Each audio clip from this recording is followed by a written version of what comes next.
Salut à tous les amis, ravi de vous retrouver. Aujourd'hui, vidéo un peu spéciale parce que je vais faire un tuto pour les débutants en crypto. Je vais vraiment parler de tout ce que vous avez besoin de savoir pour investir dans les cryptos. Car oui, à partir du moment où vous achetez des cryptos, vous êtes un investisseur. C'est-à-dire que vous investissez votre argent pour pouvoir récolter plus.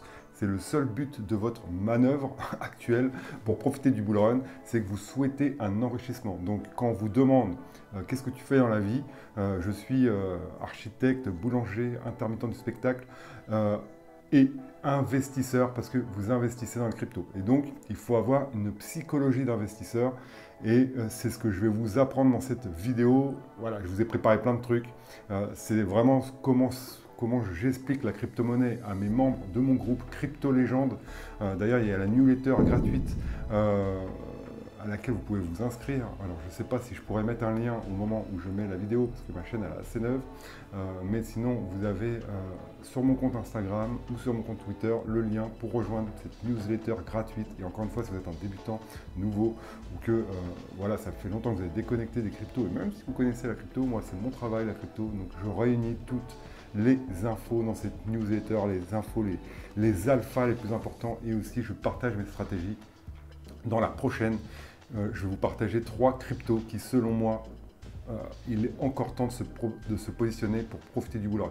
Donc allez-y, abonnez-vous à cette newsletter, ça ne vous coûte rien, vous avez accès à mon outil aussi, et puis voilà, c'est cool, d'accord? Donc c'est parti, on commence, on se retrouve sur mon ordinateur. Prenez des notes et on est vraiment un meilleur investisseur quand on sait dans quoi on investit.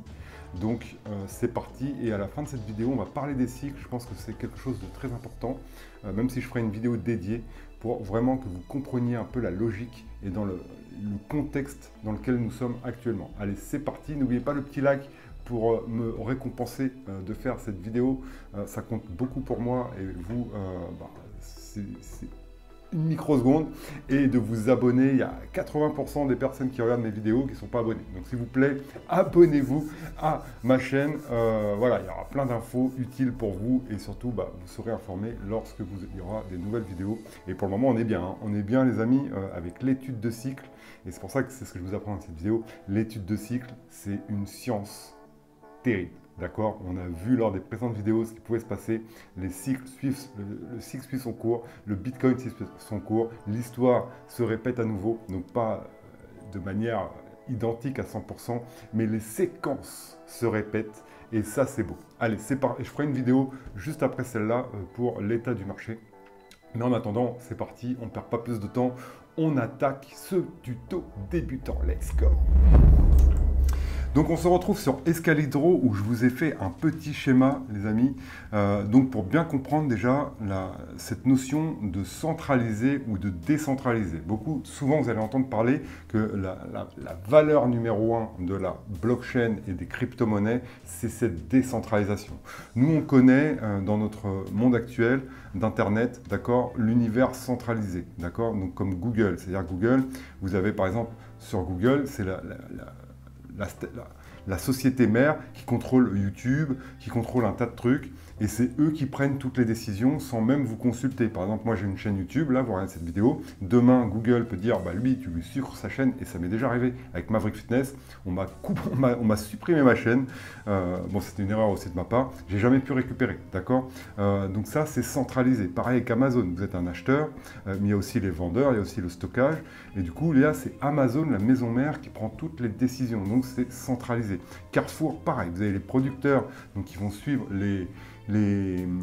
c'est Carrefour qui va imposer ses prix aux producteurs, c'est Carrefour qui va dire on fait telle marge sur les acheteurs, c'est centralisé, d'accord? La banque, c'est centralisé, vous mettez votre argent dans votre banque. Si un jour vous recevez, vous allez voir, quand vous allez voir retirer vos cryptos dans votre banque, votre banquier va vous appeler. Qu'est-ce que c'est que ça? Pourquoi vous avez reçu ça? Voilà, alors que c'est votre argent. Demain, vous avez un problème avec l'État, avec le fisc, ils peuvent aller prendre votre argent sans même vous consulter. D'accord? Donc ça, c'est centralisé. Les banques, on croit que c'est notre argent, mais en fait, c'est l'argent des banques. D'accord? Parce qu'on n'a pas la totale jouissance. par exemple, demain, vous voulez aller à la banque, tout retirer, je pense que vous ne pourrez pas. Il y aura des plafonds, il y aura des machins. Alors, on dit que c'est pour votre sécurité. Mais voilà, il faut comprendre que ça, c'est les décisions de la banque, c'est voilà, centralisé. Et aussi, quand vous faites des transactions, d'accord, par exemple, vous voulez faire un virement à l'étranger, bah, vous allez utiliser le système SWIFT, d'accord. Donc ça, c'est centralisé. C'est une entreprise qui a la tête, d'accord. Donc c'est centralisé. Tout ça où il y a un patron, un système pyramidal avec un patron, voilà, ses sous-chefs, les ingénieurs, tout ça, c'est une structure centralisée. La blockchain, c'est décentralisé. Regardez Bitcoin. Qui est le patron de Bitcoin? Un jour, Bruno Le Maire a fait « Oh, il va falloir qu'on lui demande à Monsieur Bitcoin. » Il n'y a pas de patron. C'est décentralisé et c'est d'ailleurs la seule crypto avec une décentralisation aussi pure que Bitcoin. Et c'est ce qui en fait sa valeur. C'est qu'on sait qu'il y aura 21 millions de Bitcoin et que... il n'y en aura jamais un de plus, il n'y a aucun humain qui le manipule, il tourne de manière autonome. Il y a des validateurs qui valident la transaction pour vérifier qu'elle est correcte, qu'elle est bonne, qu'elle n'est pas, comment dire, qu'elle n'est pas malveillante, d'accord. Et donc ces validateurs, à chaque fois qu'ils valident une transaction, ils reçoivent une partie de ces bitcoins. C'est comme ça que les nouveaux bitcoins sont émis chaque jour, d'accord. C'est-à-dire que là, actuellement, il y a 19 millions et quelques de bitcoins. Et comment on arrive à des nouveaux bitcoins? C'est en rémunérant les validateurs de la blockchain Bitcoin en bitcoin, d'accord. Donc jusque-là, c'est assez simple. Mais voilà, c'est la décentralisation. Une blockchain comme Atom Cosmos, c'est de la décentralisation pure aussi, parce que tout ce qui se passe sur Atom, c'est soumis à un vote de gouvernance. Vous voulez faire n'importe quel changement, et tous ceux qui possèdent du Atom, eh bien, ils doivent voter pour valider on appelle ça un vote de gouvernance, d'accord? Donc ça, c'est décentralisé. Et votre carte d'identité dans l'univers blockchain décentralisé, ça va être votre wallet. Donc, c'est toutes les petites extensions que j'ai là. D'accord. Généralement, vous avez un wallet par blockchain. Donc, les blockchains, il faut imaginer dans votre cerveau que c'est des univers. D'accord. Donc là, par exemple, vous avez Mars. Là, vous avez Jupiter, là, vous avez Saturne, là, vous avez Vénus, d'accord. Et donc, sur ces planètes, c'est des écosystèmes, d'accord. Et donc, il y a des projets qui sont construits sur cette technologie, d'accord. Par exemple, Ethereum, on va voir les layers 2 comme Arbitrum, zkSync, on va avoir des protocoles pour faire du rendement comme AAVE, comme Stargate, d'accord. Et donc, ça, ils communiquent entre eux via la blockchain Ethereum. C'est un langage, d'accord. Et sur Solana, pareil, vous avez Jupiter qui vous permet d'échanger des cryptos. Vous avez par exemple Parcel qui est un projet de DeFi sur Solana par rapport à l'immobilier. Sur Cosmos, vous avez par exemple Osmosis qui vous permet d'échanger une crypto pour une autre. Vous avez à peu près les mêmes projets sur toutes les blockchains, mais ils sont propres à leur blockchain, d'accord? Donc à leur univers. D'accord. C'est à peu près comme les entités qu'on a vues dans le monde centralisé. Vous avez Google. Google, il gère que ses filiales. D'accord. Amazon, pareil. Amazon, il va gérer ses vendeurs, ses acheteurs et tout ça. Carrefour, pareil. Et donc la blockchain, mais ce qui fonctionne sur Amazon, ça ne va pas fonctionner sur Google. D'accord. Là, c'est pareil. Sauf que vous avez des écosystèmes où du coup, moi, si je veux construire un projet, je vais me diriger vers ces blockchains par rapport à ce qui me correspond. Par exemple, Ethereum, c'est la plus sécurisée, elle est extrêmement décentralisée également. Par contre, les frais de transaction vont être élevés. À part si je construis sur une seconde couche d'Ethereum comme Arbitrum ou zkSync. Donc là, peut-être c'est un peu compliqué pour vous, mais en fait, c'est très simple. Une seconde couche, Ethereum, c'est la première. Et dessus, vous avez construit des projets, d'accord, comme zkSync, comme Arbitrum, comme Base, par exemple, la blockchain de l'échangeur centralisé Coinbase, d'accord. Et donc, en fait, votre wallet, votre portefeuille Web3, d'accord, c'est votre carte d'identité, parce que vous aurez un numéro. Par exemple, regardez, là, je suis sur Rabi, là, j'ai un numéro de wallet, d'accord, 0x39, donc ça, c'est ma clé publique, que je peux donner à tout le monde pour m'envoyer de l'argent. Donc même vous, vous pouvez l'avoir, si vous voulez m'envoyer des cryptos, voilà, j'envoie cette clé. Et dans ce wallet, il y aura aussi une clé privée, je ferai une autre vidéo là-dessus, où ça, il faut la conserver, parce que vu que c'est décentralisé, c'est vous qui possédez tout en fait. Et c'est ça en fait ce qu'il faut comprendre, c'est que ici c'est centralisé, vous faites une transaction, il y a un pépin, vous pouvez aller vous plaindre à Google, à Amazon, à Carrefour ou à votre banque, d'accord. Vous envoyez par exemple 100 balles à quelqu'un, il ne les reçoit jamais, vous pouvez aller vous plaindre à votre banque.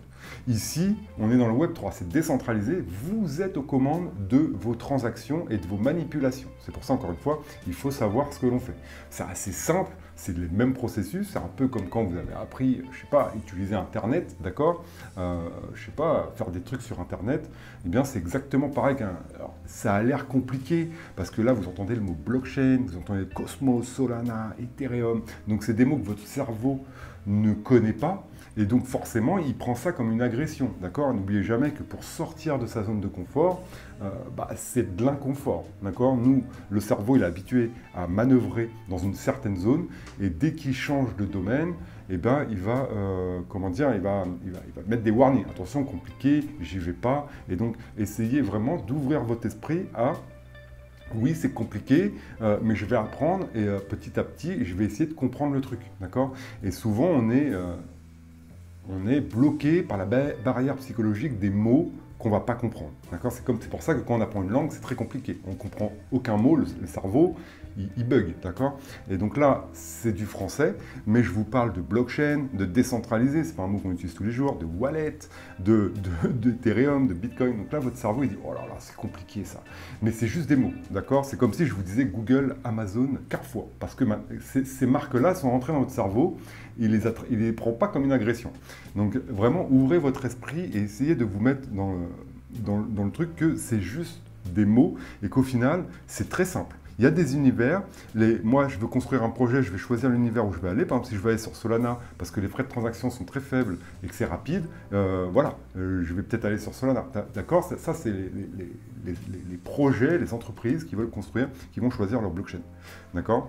Et donc là, pour vous représenter là-dedans, pour signer vos transactions, d'accord, vous avez un wallet.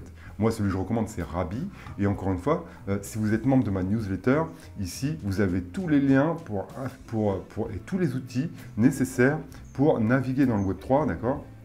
C'est comme je vous disais, par exemple, là, Rabby, ça va vous permettre d'utiliser votre wallet sur Ethereum. MetaMask, pareil. Vous avez Solflare sur Solana, vous avez Kepler sur Cosmos, Argentic pour Starknet. Voilà, là j'ai mis des wallets qui peuvent vous servir, d'accord? Donc ça, c'est pour ça, d'accord? Mais vous pouvez maintenant ne pas aller dans le Web3. Vous pouvez très bien rester dans le monde centralisé, et c'est ce qu'on va voir maintenant, avec le chemin de l'argent. Donc lorsque vous allez vouloir mettre de l'argent pour acheter des crypto-monnaies, vous allez passer de votre banque à une plateforme d'échange centralisée. Donc là, on est dans le monde centralisé, d'accord? Donc type Coinbase, Binance, KuCoin, peu importe, d'accord? Et là, du coup, vous allez envoyer vos euros qui vont être reçus directement sur votre plateforme. Ces euros-là, on va les échanger contre des cryptos, d'accord? Mais vous êtes toujours dans le monde centralisé parce que vous êtes chez Binance. Binance, il a un CEO, un patron qui prend les décisions. Si demain Binance il coule, vous n'êtes pas propriétaire de vos cryptos. C'est Binance qui détient vos crypto-monnaies, d'accord? Et c'est pour ça que souvent on vous dit c'est mieux d'avoir une ledger, parce que ce qui s'est passé lors des précédents cycles où on avait des grosses plateformes d'échange s'écrouler, eh bien il y a plein de personnes qui n'ont pas confiance aux plateformes d'échange. Donc ils vont envoyer dans le Web 3. Et là c'est la frontière, d'accord? La frontière, vous êtes sur votre plateforme d'échange, il y a une frontière, vous arrivez sur un wallet, donc ce que je vous ai dit ici, d'accord? Vous arrivez sur les blockchains, et donc vous êtes obligé d'avoir votre carte d'identité dans le Web3, donc votre wallet, que ce soit Kepler, Rabby, peu importe, ça dépend de la blockchain, d'accord? Et là, du coup, vous avez passé la frontière du Web3 et là, plus personne ne peut vous prendre vos cryptos. La seule manière de perdre vos cryptos, c'est de vous faire avoir par un pirate, d'accord? Donc attention aux pirates, je vous ferai une vidéo là-dessus parce qu'il y a beaucoup d'arnaques dans les cryptos. Donc faites très attention à ce que vous signez parce que c'est vous qui validez une transaction. On va aller faire une transaction pour vous montrer. C'est vous qui validez une transaction, donc il faut bien l'interpréter, être sûr que le protocole il est bien. Ça, c'est la règle numéro 1 en crypto, c'est de conserver déjà ces cryptos et pas de se faire avoir par un pignouf qui est là pour vous gratter. C'est un peu comme les arnaques à la sécurité sociale ou les arnaques comme ça. Ils vous envoient un mail, vous avez votre remboursement, on ne peut pas vous le payer, mettez votre code de carte bleue, de compte en banque, d'accord? Et vous mettez votre code et on vous siphonne votre compte. Là, vous pouvez aller voir votre banque avant de vous rembourser, mais dans le Web3, c'est pas comme ça. C'est vous qui êtes le propriétaire et qui êtes aux commandes, c'est décentralisé, d'accord? Donc, comprenez bien ça. Et donc là, du coup, la première chose à faire lorsque vous voulez investir dans la crypto, c'est ouvrir une plateforme un compte sur une plateforme d'échange, d'accord? Et je vous ferai un tuto sur Binance. Selon moi, c'est la plus grande plateforme d'échange, la plus sûre. Coinbase aussi. C'est les deux plateformes qui sont bien. Moi, j'ai une préférence pour Binance parce qu'il y a plus de crypto dessus, mais je recommande deux plateformes de manière générale. C'est Binance et une autre où il y aura plus d'accès de crypto comme Gate.io ou KuCoin, d'accord?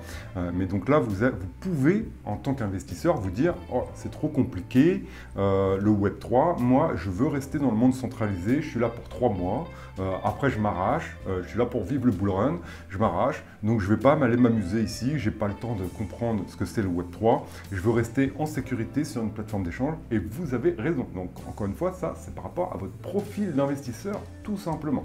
Si vous êtes un profil où, voilà, déjà, c'est votre premier bull run, vous dites, ouais, je vais déjà prendre mes marques, forcément, j'aurai peut-être moins de multiples lors de ce bull run, parce que ici, les cryptos, faut savoir que vu que la majorité des gens, ils vont rester là, du coup, forcément, il y a moins de gains à se faire ici. D'accord? Souvent, il y a beaucoup plus de gains à aller chercher ici.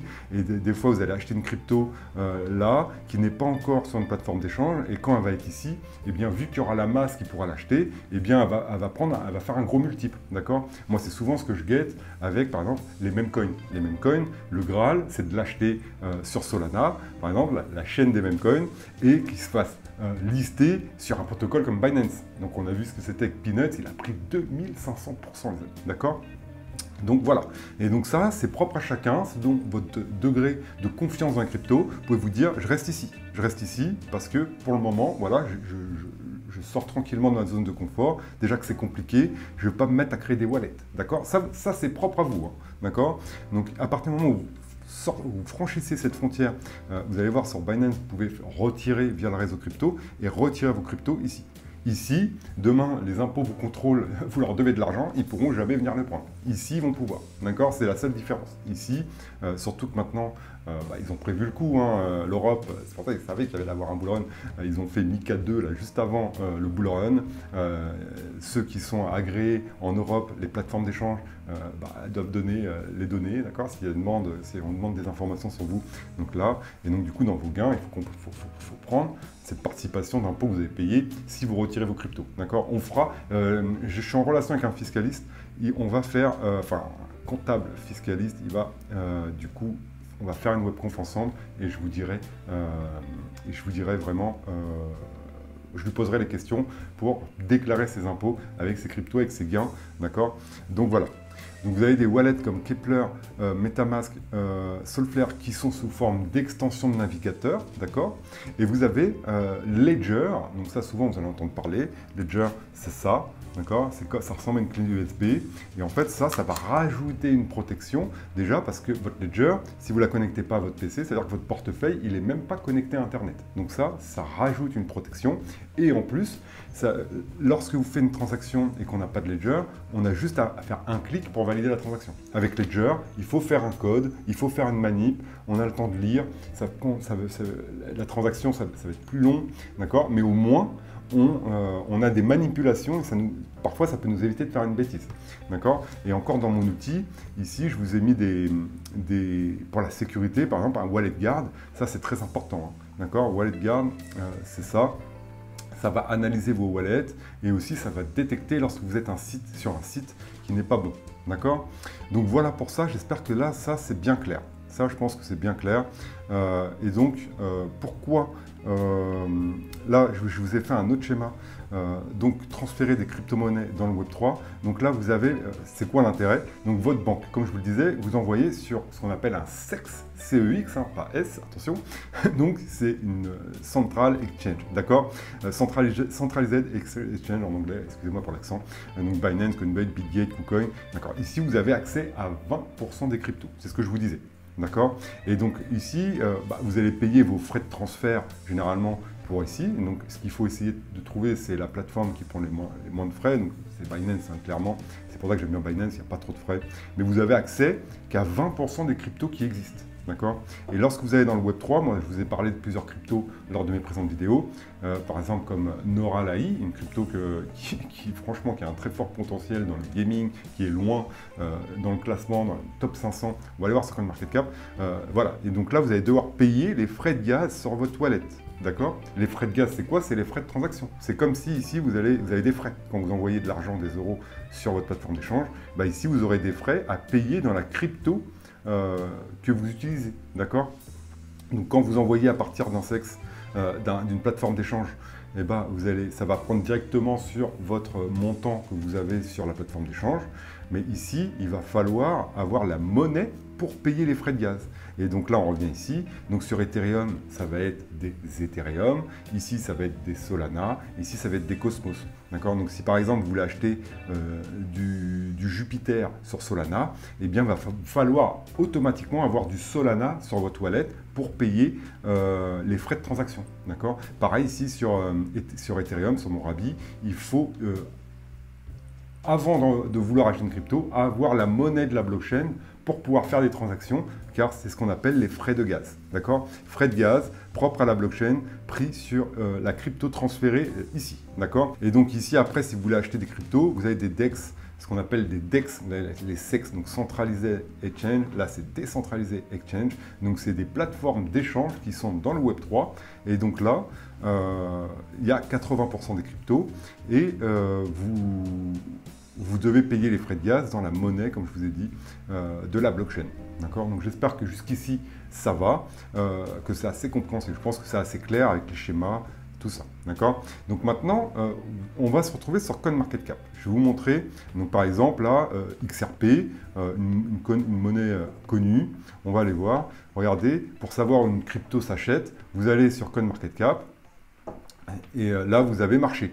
Donc là, on voit qu'il est disponible sur Binance, il est disponible sur Coinbase, il est disponible partout. C'est normal, c'est une grosse crypto, XRP, Ripple, d'accord? Voilà, si on descend un peu plus, on va aller prendre un truc comme Ethena, par exemple. Ethena, il doit être sur Binance. C'était listé il n'y a pas longtemps, elle est assez jeune, cette crypto-monnaie. Donc on voit Binance, d'accord? Déjà, il n'y a pas Coinbase. Il n'y a pas Coinbase, il y a KuCoin, il y a Kraken, d'accord? Donc là, déjà, voilà. Donc vous voyez que d'où l'intérêt d'ouvrir des plateformes d'échange, d'accord? Et plus on va descendre, plus les crypto-monnaies, ça va être dur d'aller les trouver sur des plateformes d'échange centralisées, d'accord? Par exemple, Maximus. Lui, c'est même pas c'est un meme coin, mais qui était en relation avec les agents IA. Tu vois, là, il est que sur Bitgate. Bitgate en centralisé et KuCoin. Sinon, il faut aller le chercher sur Meteora. Donc, Meteora, c'est un DEX, donc un échangeur décentralisé sur Solana, d'accord, sur Orca, pareil, il y a Gate.io aussi, d'accord. Donc c'est pour ça que je vous dis, c'est bien d'avoir ces petits plateformes d'échange pour aller acheter les petites cryptos comme ça, sans aller dans le Web3, d'accord. C'est pour ça que moi je recommande d'avoir un KuCoin et un Binance, d'accord, selon ce que vous voulez.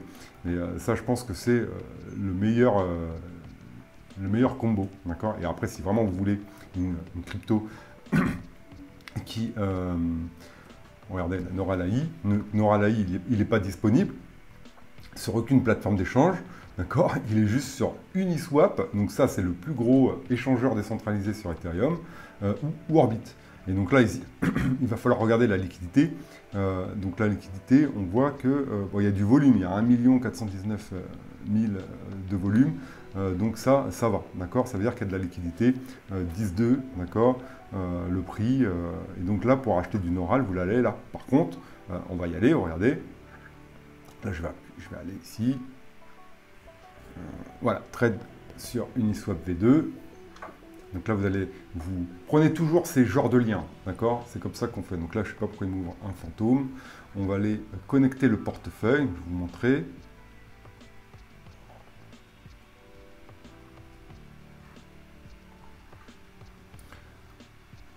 Voilà, donc là, il a repéré mon portefeuille directement. Ce jeton n'apparaît pas. Ok, d'accord. Et donc là, on a du Noral, d'accord. Donc je vais choisir par exemple de l'Ether. Et donc là, regardez, si je mets par exemple le max, donc on ne met jamais le max, hein, parce qu'après on ne pourra pas payer les frais de gaz. Et donc là, regardez, j'ai 5 $, de frais de transaction si j'achète du Noral. Donc ça, il faut le prendre en compte. C'est pour ça que je dis souvent, pour acheter ce genre de crypto sur le réseau mère Ethereum, c'est au moins 500 balles. 500 balles, 1000 balles. Mais attention, c'est une gestion du risque. On est sur une crypto qui est... Donc là, vous voyez 457e, c'est une crypto risquée. Il n'y a que 100 millions de market cap, donc c'est risqué. Et on ne fait pas n'importe quoi. Donc ça, c'est une petite position. Donc si vous mettez 500 balles, il ne faut pas que ça représente 80% de votre portefeuille. D'accord. Sinon, vous passez sur une autre crypto. Il y a d'autres cryptos. On a par exemple Spectral. Spectral, donc une crypto que j'aime bien en rapport avec les agents IA. C'est risqué, pareil, 364 au classement des cryptos. Et donc là, on voit que c'est sur le réseau Base. D'accord. Donc, on va aller voir sur Aerodrome. Vous voyez ici, Aerodrome. Voilà, on va cliquer là.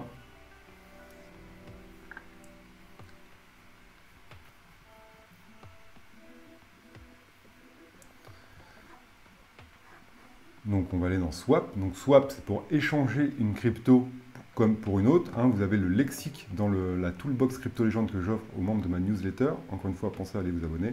Et donc là, si je veux du spec, donc je vais aller là, du spec. Voilà. Et je vais échanger avec compte de l'ETH. Donc là, j'ai 0, on va dire, je prends 0,1 ETH. Là, il va me coter. Voilà, donc Swap. Donc là, vous voyez, il y a WalletGuard qui s'est ouvert. Donc ça, c'est ce que j'utilise pour ma sécurité. D'accord. Donc Aerodrome, Base, voilà, il le valide, il met la petite vérifier contrat. D'accord. Donc tout ça me donne des bonnes indications. Donc là, c'est moi qui vais certifier cette transaction. Je ne vais pas le faire parce que je n'ai pas envie d'acheter du spec. Donc voilà, donc là par exemple, il vous dit, vous avez dépensé 0,1 Ethereum, 358 $, je vais recevoir 33 specs, d'accord. donc là je réessaye, voilà, tout est clair, et j'ai juste à signer. Et là vous voyez, je suis sur le réseau Base, on reste sur Ethereum, mais je vais payer que 0,02 centimes de frais de transaction, comparé à Noral, où j'allais payer 4,22 $. D'accord. Pourquoi? Parce qu'on est sur le réseau mère Ethereum. Le réseau mère coûte cher. D'accord. Ok, donc voilà pour cette petite initiation du Web3 avec pour acheter des cryptos qui n'existent pas sur des plateformes d'échange. Je pense qu'on a fait un peu le tour de la question de la théorie autour de la blockchain et que vous savez maintenant dans quoi vous mettez les pieds. Vous savez qu'il vous faut une plateforme d'échange pour commencer. Si vous voulez aller plus loin, il va vous falloir un wallet Web3. D'accord. Je recommande d'avoir plusieurs plateformes d'échange. La prochaine vidéo, je vous expliquerai, éducative, je vous expliquerai comment vous expliquer une plateforme d'échange pour aller chercher des cryptos, comment échanger, tout ça. Je ferai ça sur Binance.